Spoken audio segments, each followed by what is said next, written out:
Okay, we're good to go. I'll try and get this done quick so we're not hanging around too long. So we're going to look at building your 2024 marketing calendar to have a killer year. The worst thing about business is you have to future plan so you actually know what you need to do. So like building a marketing calendar is good. Yeah, I need to run ads, or I need to send these emails, or I need to do this social media and all that great stuff. But if you've not actually got a reason why you're doing it, then you don't know if it's working well or not. So like Andrew might say, in January, I need to sign up 50 people for this studio alone in January.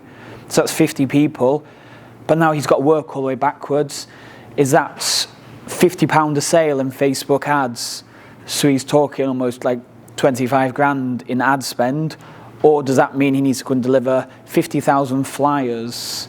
So he needs to deliver 50,000 flyers, and he needs to find someone to first create the flyer, design the flyer, test the flyer, get them printed, and then deliver them out.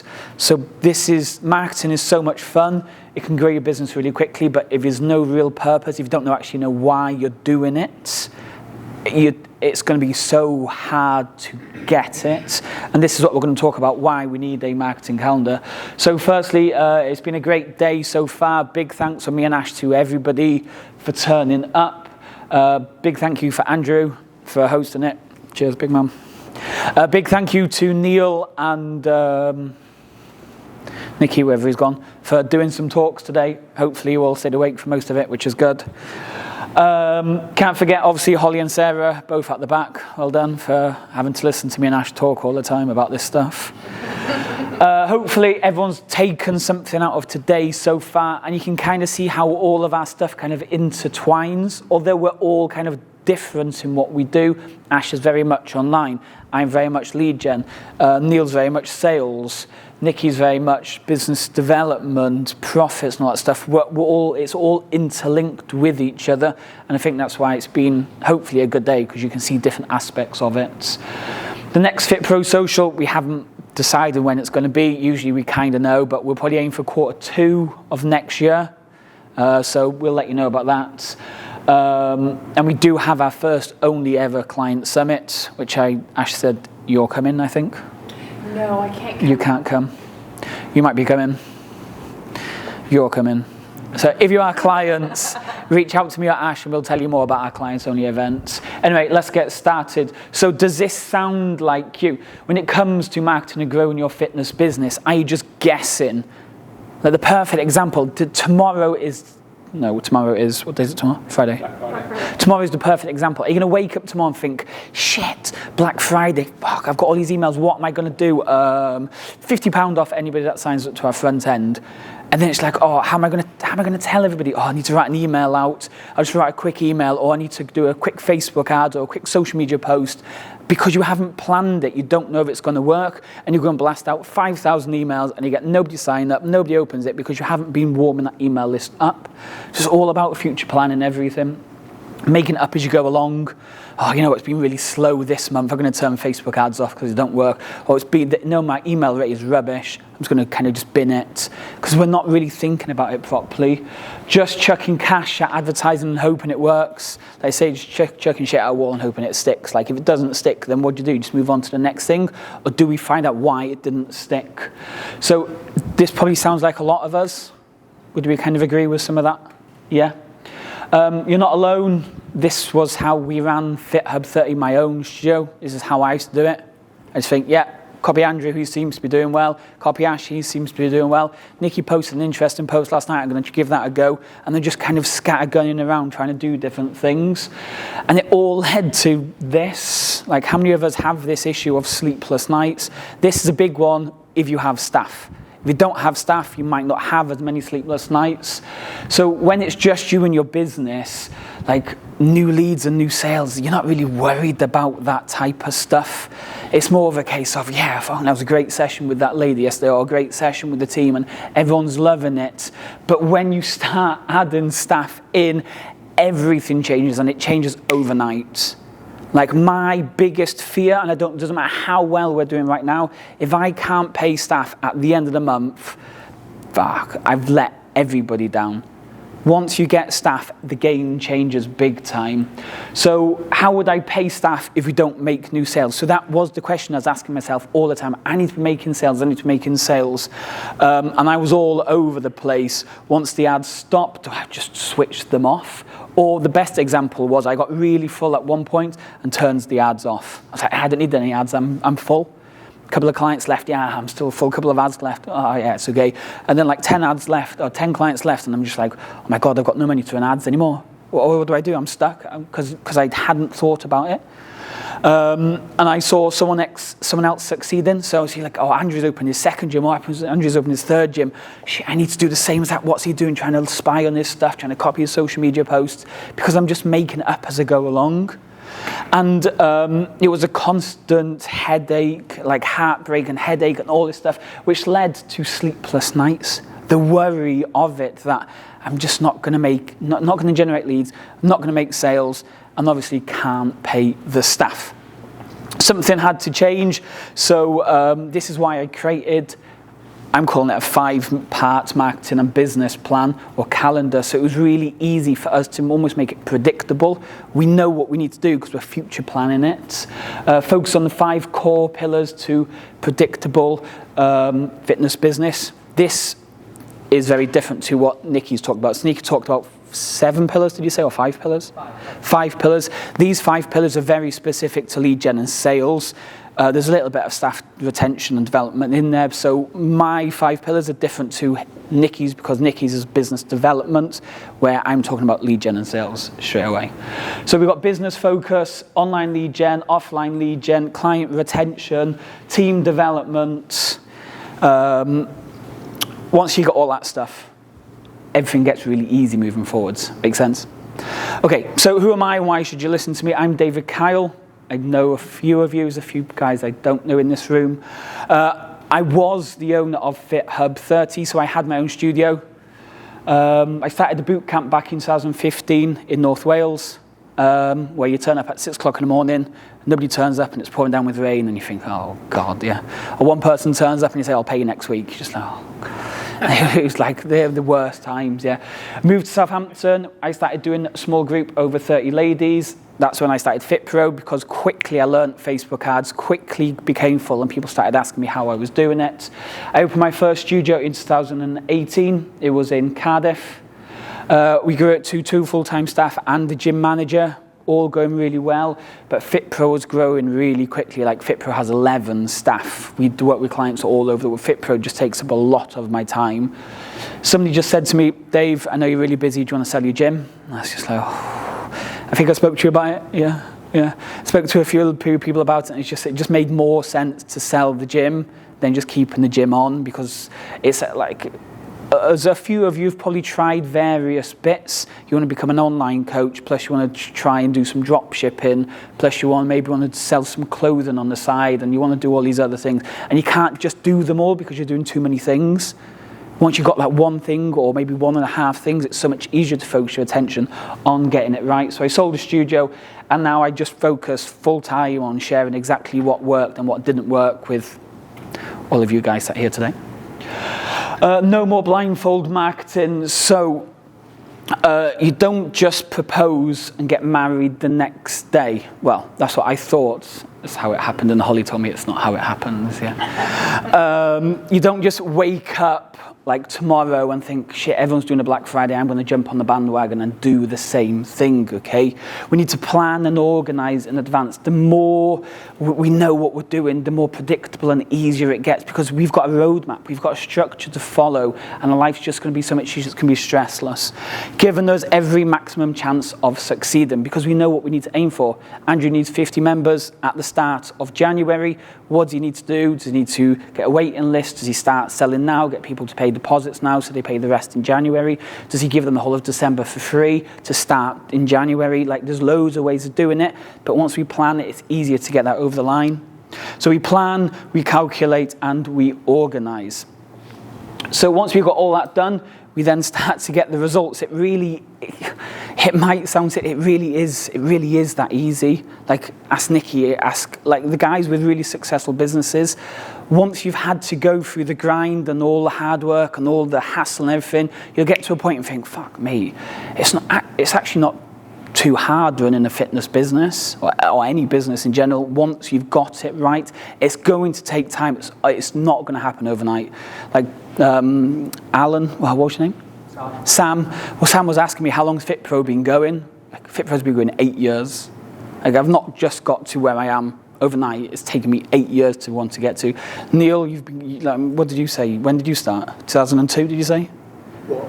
Your fitness business? Oh yeah, 2010. Yeah, I mean, some of us have been in this a long time. We've gone through a lot of stress and hassle to get to the point where we are today. So it doesn't happen overnight. And this is the same as what we do for clients. A client comes on board, you've got 6 stone to lose. They're not going to get to lose that 6 stone in a week.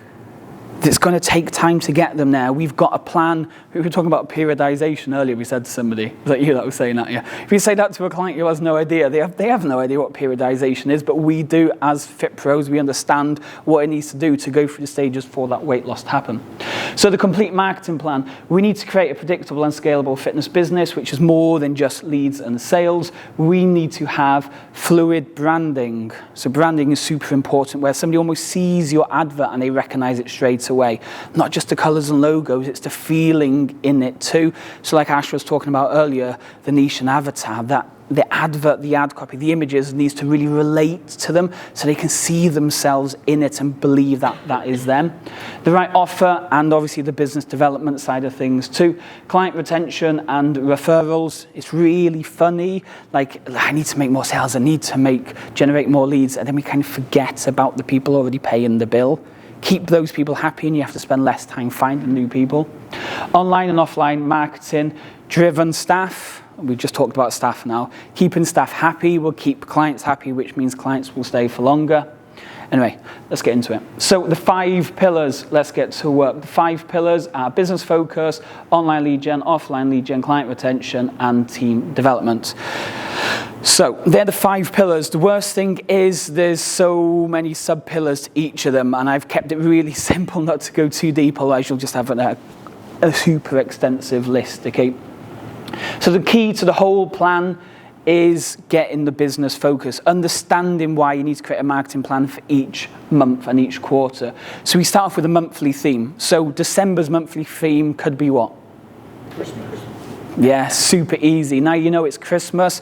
What needs to change in your social media? What needs to change in your email marketing? How does your Facebook ad, images, and copy all change? Do you need to update your website to match that? Black Friday, Cyber Monday, Boxing Day sales, pre-Christmas sales. You've got all these type of things. Once you understand that theme, it then makes the rest of your marketing plan so much easier from there. So you get branding, marketing themes, and consistent and consider your social events. So sales and offering, sales offers and targets as well. Christmas, worst time of the year for sales. So what do we need to do to make sure we get the offers in? So what offers do we need and what sales targets do we have? Like some people have massive, massive sales in November and December because they've planned it in advance. They know what offers to go and what work because they've practiced, they've experienced it before. So the hooks and how to get clients in. Product launch. Now I'm putting that in there because you'll probably do a product launch maybe every quarter or every half year, every 6 months.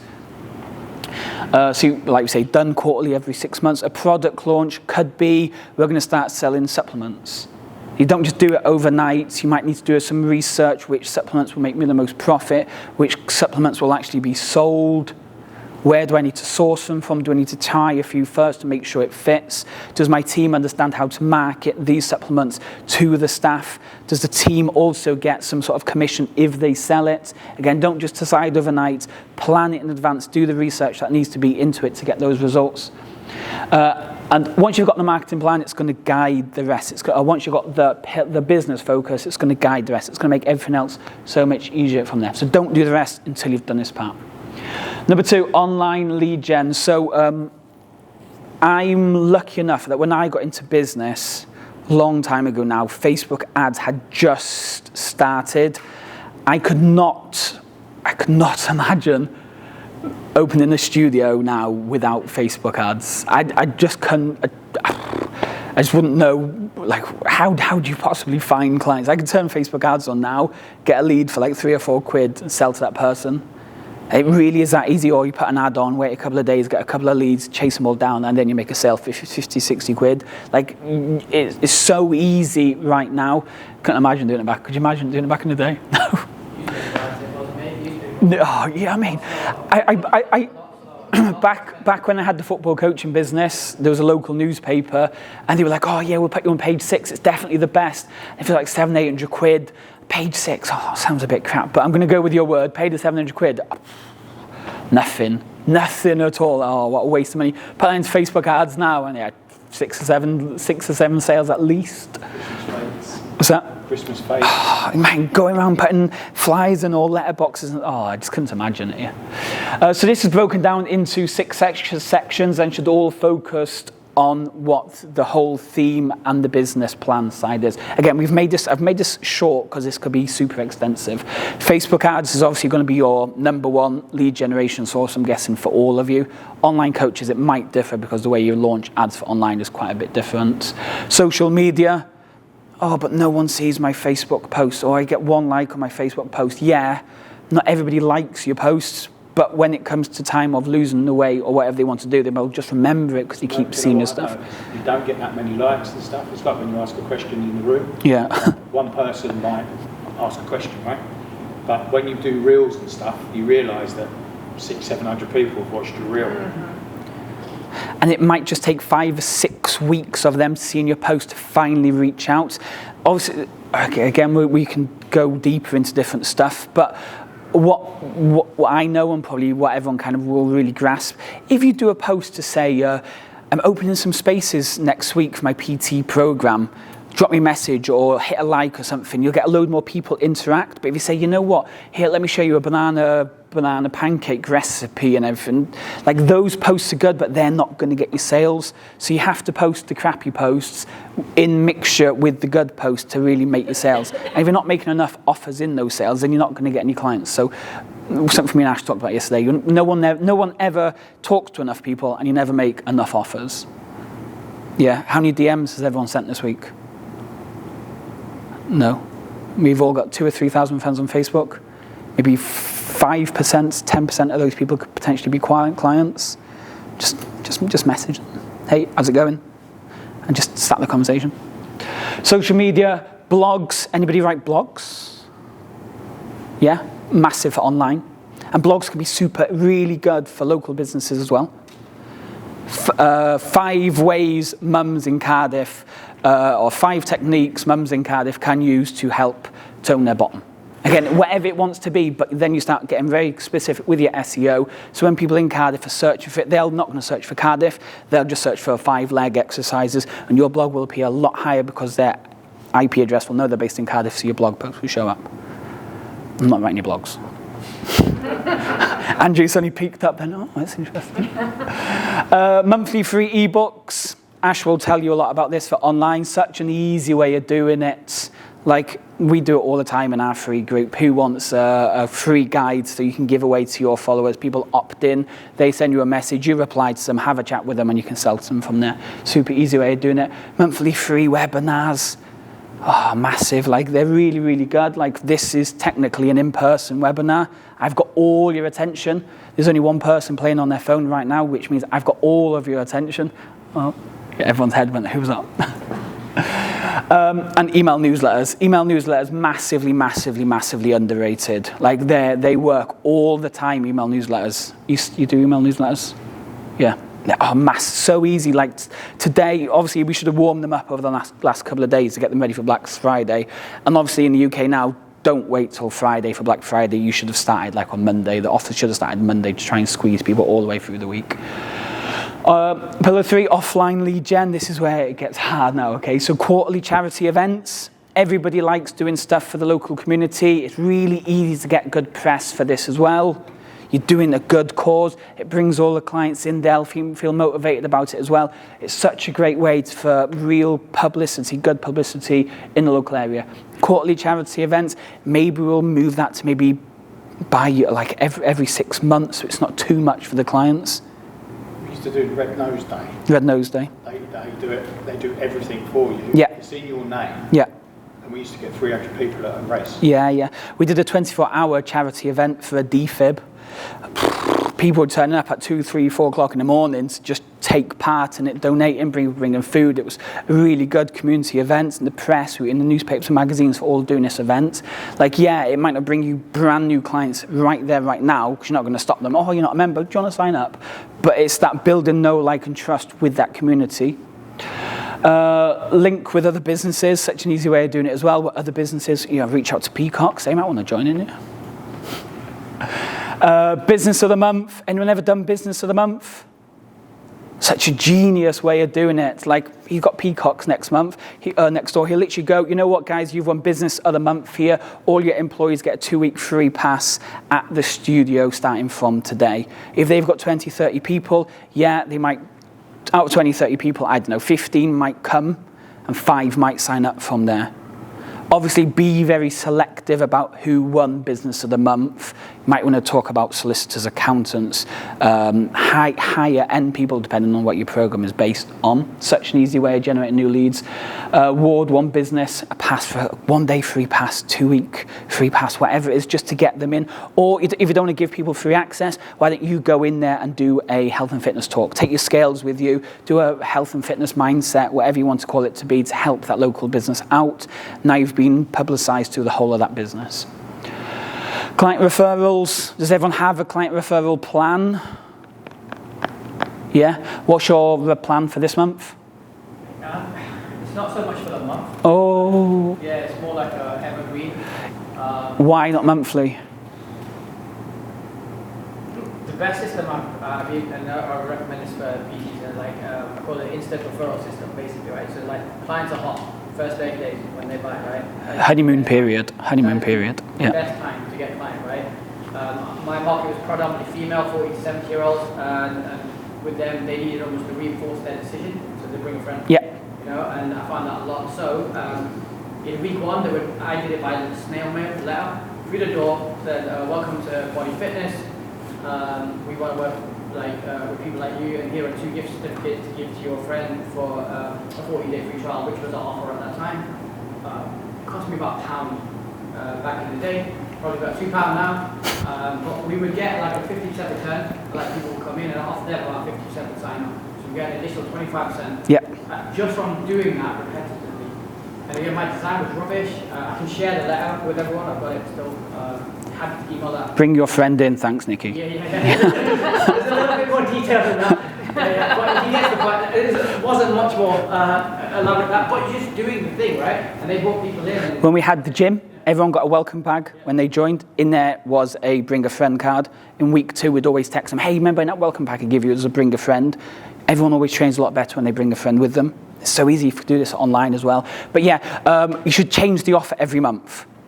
Like some people in here will be motivated by money. You know what, bring a friend and I'll give you next month for free. Some people accept that, some people won't. You know what, bring a friend and I'll give you £100 in cash. So that will attract some people and that won't. I'll give you a limited edition Fit Pro Lead Gen or Fit Hub 30 jumper. That would attract some people and that wouldn't. So every month we change the offer slightly so those people that were attracted by different types of offers would then bring different types of people in with them. So you're not just only 10% of the people who were attracted by money and that was the only people you could talk to.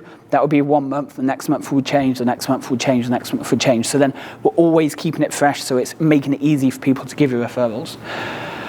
I've got 1 minute little thing that we used to do. So when we knew someone was going to become a client of the month, Yeah. we used to give them a couple of passes. Yeah. But in that month, we would have been talking about what their interests are. Yeah. And then we would buy them a book and then have a picture of the book. And that kind of become a cultural thing. So it's not necessarily always... Client of the month, you usually give it to the person that's about to leave. Just. Client reactivation. How many people do client reactivation offers? Oh, it's massive. Like everybody leaves and they give you a lie why they're leaving. I'm leaving because the energy crisis has hit, or my car had to go into the garage, or I need a haircut this month and I can't afford to do both. They're going to give some sort of rubbish excuse. It's a complete lie. You just now need to figure out what that reason is, reach out to them, try and solve that reason and get them back in. So you might just say, you know what, this month I need to reactivate 3 clients. So you go back for the last 3 months, who's left in the last 3 months, have all those conversations, more offers. That's what we said at the start, more conversation, more offers. Offer them to get back in. You know what, guys, come back down. I'll give you 2 weeks completely for free and your first month's half price. Just get you back into the groove. They'll come back in, sweet, like really train them hard, spend a lot of time with them that first week or so. They'll back straight onto monthly and you're good to go again. They'll stay for another 3 or 4 months extra. Off to bring previous clients back in. Client retention. Oh, this is such a big one that we always forget about, and this is why it needs to be in your marketing plan. Client retention is so important. Like, does everyone know what their lifetime length is of a client? How long does the average client stay? So what you do for this one, so everybody leaves at month 10. You hit them with an offer at month 8. You offer them, do you want to upgrade to PT? Do you want to downgrade to large group? Do you want to do an extra one-to-one? Because you know by the stats, most people leave at month 10. You hit them with an offer at month 8. So then they're not even thinking about leaving because you've upselled them or downselled them to something different. That downsell might get them to stay with you for another 6 months and then they finally do leave, but you've now got an extra 6 months of payment from them. Such a massive one. Anyway, increase lifetime value equals less ad spend. Yes. Increase less marketing focus. So testimonials, such an easy way to get people to stay. Again, like we just said, give clients of the month to somebody who's about to leave. Get testimonials. Get them so early. Remind them why they love it. Best time to get testimonials, Nikki will probably say, when's the best time to get testimonials? First 30 days, definitely. Yeah. It's not going to be a transformation testimonial, but it's the little things there to start an exercise. Honeymoon period. Just think of it, honeymoon period. And then the second one probably after 12 weeks. Yeah. I find it's when they've done something really well. Yeah. So something really well, obviously, when they've hit a big milestone, but you want to hit them. First 30 days, we might drop that down to 14 days. You want to get them while they're still in that honeymoon period. Oh my God, I love coming here. It's so friendly. It's so good fun. And they've only done 4 sessions because that's the experience. It's that honeymoon period where they love everything about it, what it is. And then they start coming and it's Andrew in the morning and he's a grumpy Scottish guy and you're just like, oh, it's changed again. But you know what I mean? You need to get them early while they're still motivated and excited. They love everything they do. Testimonials. What type of testimonials can you get? What different type of testimonials can we get? Video testimonials. Video testimonials. What type of written? Like Google, social media. Google, Facebook, yeah. Whiteboard pictures. I've lost 5 stone coming here. There's so many different ways of getting testimonials as well. So don't just think testimonial is a Google review. There's Google, Facebook, Trustpilot, Yelp. There's so many different ways. So what you might do is this month I need 5 Facebook testimonials. Next month I want 5 video testimonials. Next month, so you have different targets. And then it was you that said earlier with Monday.com, you assign it to different staff members and that's their job. Their job is to find you 5 testimonials every single month. Upsells. Everyone do upsells here? Everyone got an upsell? Yeah, some of you. Upsell, so an upsell could be, like it's here, it's on this little picture. That's an upsell. You want to buy a t-shirt? You don't sell those meals, do you? Yeah. Upsell, meals, bigger upsells, do you want to add one-to-one to your program? And then obviously we've not got downsell in there. Downsell is such an important one. If you know someone's about to leave, don't let them leave. Don't let them leave. If someone says they're going to leave, nobody listen. If someone's going to leave ads management, oh, you know what? We'll give you the next 2 months half price. Oh, you know what? Yeah, that's back in 2 months. Get the results back up, and they'll carry on paying. Don't let people leave. Challenges, such an easy way to keep clients as well. We're going to do max pull-ups, or who can row the furthest in 1 minute. Get the clients excited and motivated with different challenges. Online and in gym, doesn't have to be both. Accelerators and workshops. This will be classed as an upsell as well. Everyone do those? So workshop, you know what, this month we're going to do a 3-hour kettlebell blast workshop. It's £30, 10 people sign up, 300 quid extra for 3 hours on a Sunday morning, once a month. Easy. Accelerator, we'll do an internal accelerator. We used to do this all the time for us. And we give it to one head coach to run, and it was a 60-40 split. 40 to us, 60 to him. He can sign up as many clients as he wants internally to sign up. and he just made a load of extra cash for him. Such an easy play to go with. Ran quarterly or monthly, and events. Everyone got their Christmas party booked and loaded. Yeah, super easy, so important. Christmas party, Tough Mudders, just whatever events you can think of. Obviously online it's going to be harder, so you might do a Zoom Christmas party or... I speak to Ash, he knows more about the online side of things. Team development, again, massive. This is what you talked about in that last one there. So teamwork makes the dream work. Happy staff also equals better service, okay? We don't want grumpy staff coming in first thing in the morning, upsetting staff. I've been there. I know it firsthand. So we worked out of this gym in Southampton. We finally got our first studio in Cardiff, and we kept both going. And for 2 Mondays in a row, I got a phone call at 6:05 from clients saying trainer hasn't turned up. And 2 hours away, like, what a nightmare. So I had to drive down, fire him. Ever fired a staff member before? Yeah. Oh my God, I was in floods of tears. It was the most awkward, annoying thing ever to fire. To say, really sorry, but I'm going to have to let you go.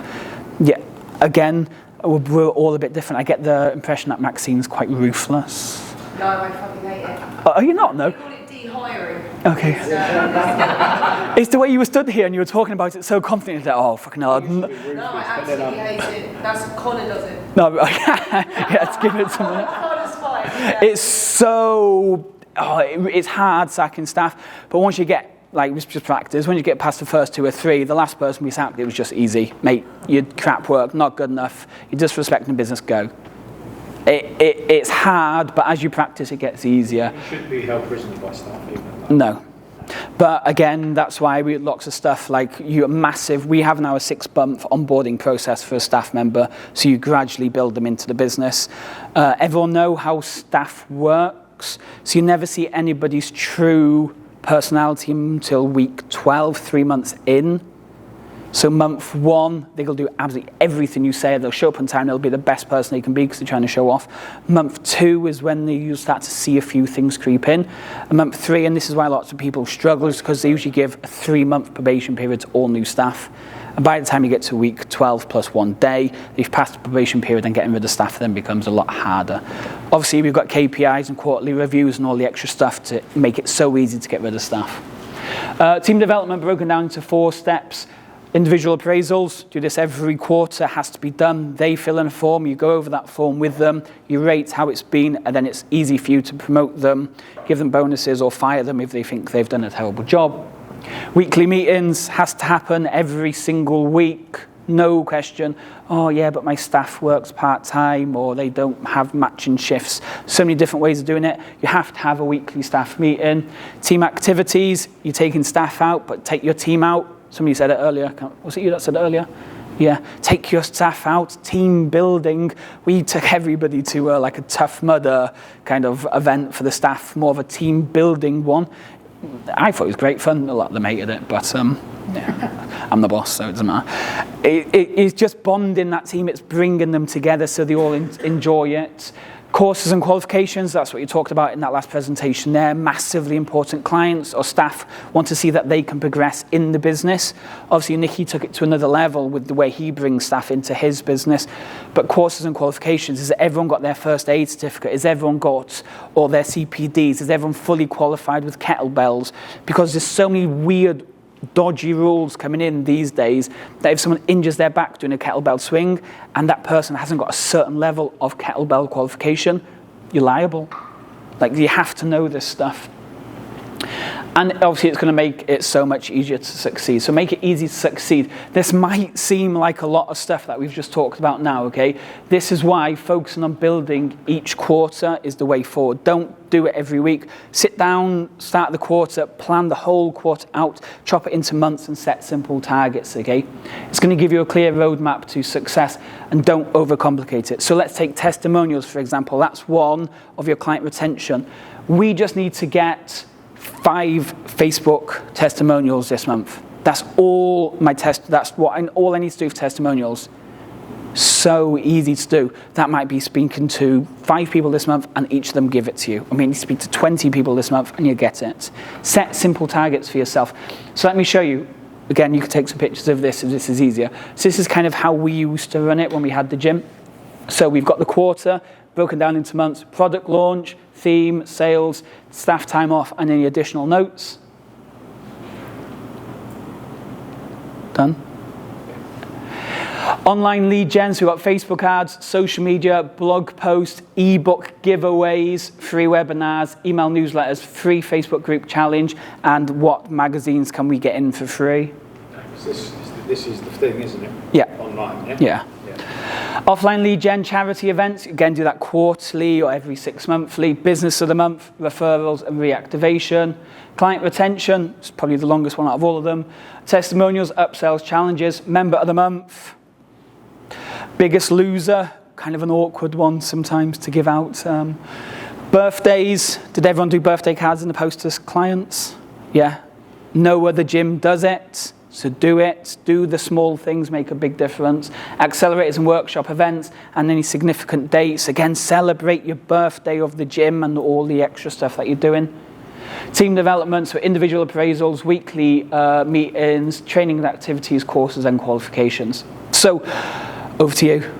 Go and get this stuff done. It might seem like a lot, but if you can plan it in and have half a day every quarter just to kind of work out those numbers, assign it using monday.com, like Andrew said, and it's going to make your life so much easier to do. So hopefully it gives you lots of things to consider. It's really a case of build it once. Like once you've built it for this year, it's going to be so much easier next year. You should just do a little few tweaks, review it, and then you can update it and it makes it easier. So over to you. What questions do you have? But before questions, we've got all this stuff ready. You can get it all for free. Just go to go.fitproleadgen.com/free account or scan that QR code. Cool. Questions? No? Yeah. Yeah? No. You weren't stretching at the same time? No, that's all right. Yeah, so in my own experience, because I'm doing so many hours